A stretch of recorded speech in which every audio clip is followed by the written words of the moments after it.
ఇక BRS decisions పై enquiry ready అవుతున్న రాష్ట్ర ప్రభుత్వం ఇప్పటికే కాళేశ్వరం, తాజాగా విద్యుత్ రంగం, భవిష్యత్తులో కొత్త సచివాలయం మీద కానీ కమాండ్ కంట్రోల్ సెంటర్ మీద కానీ కలెక్టరేట్ల బిల్డింగుల నిర్మాణం మీద కానీ వీటన్నిటికీ ఎన్ని కోట్లు ఖర్చు చేసారు ఏంది అనే విషయం మీద కూడా మేము రానున్న రోజుల్లో డిసిషన్ అంటే బీఆర్ఎస్ ప్రభుత్వం తీసుకున్న నిర్ణయాలు ఏవైతే ఉన్నాయో ఆ నిర్ణయాల్లో ఏం జరిగింది, ఎట్లా జరిగింది అనే విషయం మీద మేము తప్పకుండా చర్యలు తీసుకుంటామనే విషయంలో అయితే కాంగ్రెస్ ప్రభుత్వం ప్రయత్నం చేస్తుంది.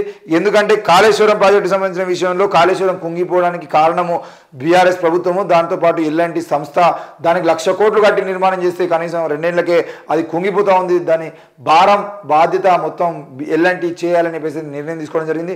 దాంతోపాటు రాష్ట్ర ప్రభుత్వం తీసుకున్నటువంటి ఎన్నో నిర్ణయాలు ఈరోజు నిన్నగాక మొన్న విద్యుత్ రంగానికి సంబంధించిన విషయంలో కూడా దాదాపు 90,000 కోట్లు 70,000 కోట్లు ఈరోజు అందులో బకాయిలు ఉండడము, అప్పులు అవ్వడము, దీనికి సంబంధించిన విషయంలో మరి బీఆర్ఎస్ ప్రభుత్వం ఎందుకు వేరే రాష్ట్రాలతోనే పొత్తు పెట్టుకున్నది, దానివల్ల జరిగిన నష్టం ఏంది, ఆ నిర్ణయం ఎవరు తీసుకున్నారు, ఇట్లా ప్రతి దాంట్లో వాళ్ళ నిర్ణయాల వెనుక జరిగినటువంటి ఆ కుమ్మక్కు ఎవరితోని కాంట్రాక్టర్లతో కానీ మిగతా వాటితో కానీ బీఆర్ఎస్ ఎంపీలు, ఎమ్మెల్యేలు కానీ మంత్రులు కానీ ఎవరెవరు వెనుక ఉండి నడిపించారనే విషయంలో అయితే వాళ్ళు నిర్ణయాన్ని తీసుకొని అన్నింటిని బయటకు తీస్తామని చెప్తా ఉన్నారు.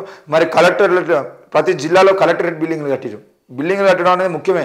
ఆ కలెక్టరేట్ బిల్డింగ్లు రాష్ట్రంలో దేశంలో ఎక్కడ లేని విధంగా కలెక్టరేట్ బిల్డింగ్లు కట్టిరు. మరి ప్రభుత్వాలను నడపడానికి బిల్డింగులు అవసరమే అయినప్పటికీ ప్రజలకు ఉపయోగపడే విధంగా ఉండాలి. కానీ ఇప్పుడు అంత పెద్ద బిల్డింగులలో ప్రజలు పోయి సమస్యలు చెప్పుకుందామంటే కూడా వినేటువంటి పరిస్థితుల్లో అధికారులు ఉండట్లేదు. మరి అట్లాంటి సమయంలో వాళ్ళకి ఆ బిల్డింగులు కట్టాల్సిన అవసరం ఏమున్నది? ప్రజలకు ఉపయోగపడే విధంగా బిల్డింగులు ఉండాలి. ప్రజలు తప్పకుండా వాళ్ళ సమస్యలు చెప్పుకునే విధంగా ఆ బిల్డింగులను నిర్మాణం చేయాలి. ఒకవేళ మీరు బిల్డింగులు నిర్మాణం చేసినా అధికారులు సరిగా పనిచేయకపోతే వాళ్ళ కోసం అంత కోట్లు ఖర్చు చేసి బిల్డింగులు కట్టాల్సిన అవసరం కూడా లేదు. మరి కలెక్టరేట్ బిల్డింగ్ల నిర్మాణంలో కానీ కమాండ్ కంట్రోల్ సెంటర్ పేరుతోని బీఆర్ఎస్ భవన్ పక్కపంటే ఈ బిల్డింగ్లోకి వెళ్ళి ఆ బిల్డింగ్లోకి వెళ్ళి వచ్చిపోయే విధంగా ఈనాడు కేటీఆర్ కానీ కేసీఆర్ కానీ కమాండ్ కంట్రోల్ సెంటర్ని పోలీసులకు సంబంధించిన బిల్డింగ్ని కోట్లాది రూపాయలు ఖర్చు చేసి కట్టిరు.